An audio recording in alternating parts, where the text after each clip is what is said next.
This is a national program, which is not just facing the Eastern Cape, it's facing the country as a whole. That is why the president decided to come up with a special program, that economic recovery plan, which is looking into different sectors and which has been canvassed with the business, private sector, which has been canvassed with the trade union movement and community structures on how to intervene and try and create employment.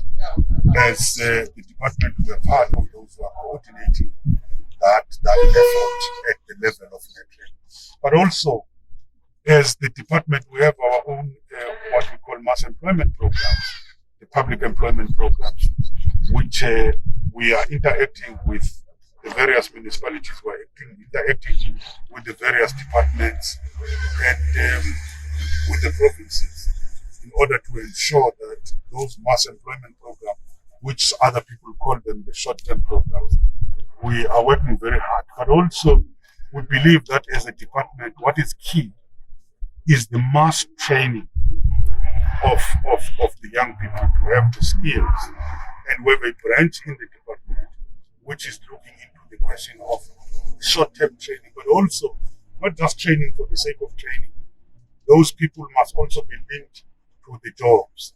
And we have a service which the DG can be able to briefly talk about on how that service works. So we are all of us, we have a very clear mandate that the issue of unemployment is a big crisis, and we must be able to take it head on. So we might not see the results now.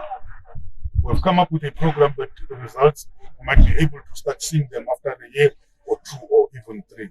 But it's a mass program which we are coming up with in almost all the sectors. Okay, one last question before I head over to my colleagues. Not far from where we are right now, at Wanulange, we have got an employee who was assaulted by a white employer, and in Etoka, there is a guy who was assaulted by a white employer. As you speak, they are disabled. Do you have a clear strategy of dealing with this brutality? One of the reasons why we have this office here, which we're opening today, is to give these services to the workers. We're talking about the unemployment insurance fund. We're talking about the compensation fund. We're talking about a number of workers who are violated or their rights are violated by the different employers. And once we get the information, we follow up those employers. It's this issue of workers who are being brutalized, which is a violation of the rights, which are constitutional violations. It's a matter which we are following, where we need to open cases against those employers. It's something which we do. It's something which we're going to do. But we are seeing the arrogance coming back of some of the white employers. And I think it's informed by racism. It's informed by not wanting to accept that we are under a new dispensation where everybody has the rights. Minister, how are you going to make sure that the workers you are talking about see the existence of this office? I want to make an example of what you have talked about when you were doing the speech. You spoke about the exploitation of workers, especially in the rural areas. But workers are complaining and accusing your inspectors of corruption. They receive bribes and do not do their job. They don't protect them. Mass information and education to the workers is important. That's why I always say to the workers, not because of my background from the trade union movement, I say forming trade unions is very important. The fact that we are seated with the unions so divided, fighting among themselves today, it's very unfortunate.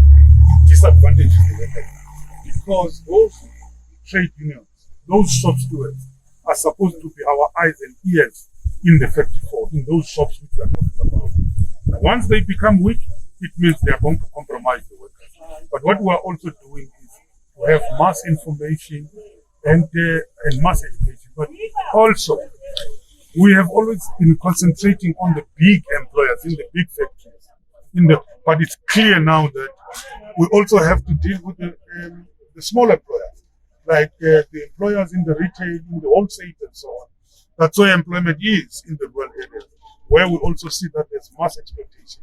But this goes with even them who prefer to employ people from outside, the foreign nationals. We're not saying the foreign nationals, but they do have the rights. They have the rights.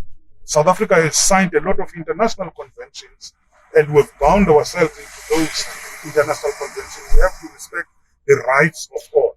But what we are seeing now, is the employers, when they want to boost their profits, who do not want to pay the minimum wage, who do not want to respect the labor laws, they employ those desperate workers who are coming from the other countries because they've been displaced by the wars. And they are ready to work at any time, starting at 6 o'clock and end up at 12 o'clock, which is far beyond what has been regulated in the law. We have now to have our inspections who are going to come in mass, and we deal with these employers, whether they're black or white. We have to deal with them. So that's a program which we are having.